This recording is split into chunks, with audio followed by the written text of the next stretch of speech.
আমার আর কিছু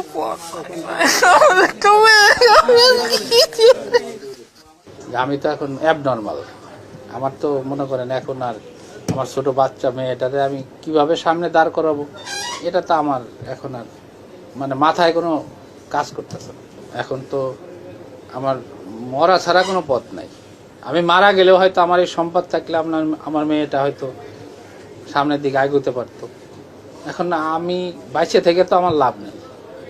আমি বেঁচে থেকে আমার লাভ নেই।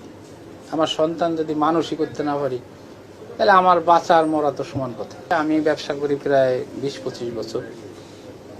আমি আগে একটা দোকানে চাকরি করতাম, সেখান থেকে আমি খালি দোকান থেকে শূন্য হাতে আমি এখানে আসছি। আমার বাবা জীবিতকালে হয়তো আমার কিছু টাকা পয়সা দিয়েছে, তখন সোনার দামও কম ছিল, তখন থেকেই আমার ব্যবসাটা শুরু। আমার তখন এই 20-25 ভরি সোনা ছিল।